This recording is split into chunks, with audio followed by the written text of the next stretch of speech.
Kısraklar sargaymalar. Muğut getirim de ne oğlum? Pahalarda pul var ya ama şunu. Öyle.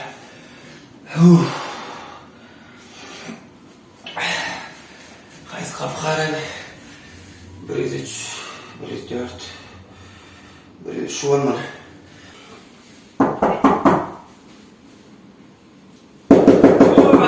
Açacağım, görmün.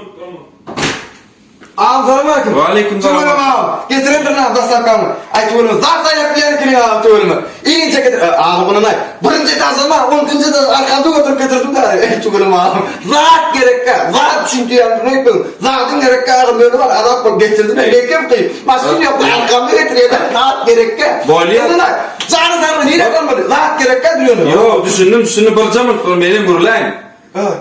Yani ben saramadım da. Ha? Yo mene sarama. Sen sarama. Yo. Yanlışlık geldim oydandım. Taşınlar abi. Yo. Hellim lan ayıp da ağam. Ay görmek meni Ağam. Eğlendim öyle o. Hep buraya mı çık? Buraya yana benim.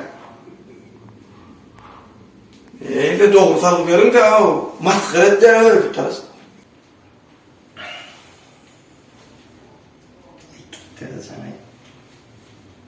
Alo. Ahmet. Oh, getirelim o da sen sağ kızın doğradın mı? Yok, gelelim de kelle. Ona ne koyalım? Ay yok, bundan ağırdı yok, kolu götürmeye yağdı yok. Ne benim adım o, kim sarılmadı, getirin o da kısın o kolu. Getirin o, ne yapın? O abi, Getirdin sağladı. Ne sağladı ne?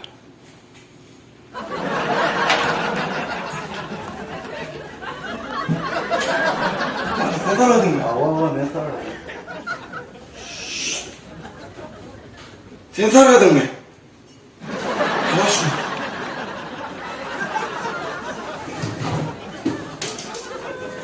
Bela düş ağam kaç. Ay lan bela geç ağam. Ay kapıya.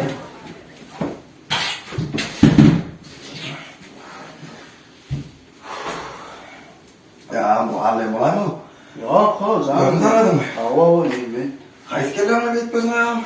Hem öyle. Olsa da gidemem ağam sana. Allah mümkün. Ya vallahi toprağımız karış.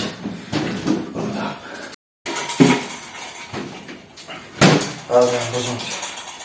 Bozum ben. Ya Lidin abi. Ha. Senin Arap bol sarıladın. Benim Arap bol getirdin de. Allah. Senin boş kalma. Benim boş kalmayın ha. Öyle. İnan. Şuna say. Ne diyorsun abi? Oh. Hayratın abi. Ne diyorsun? Vallahi. Ben var. Kimse sana pes alacak.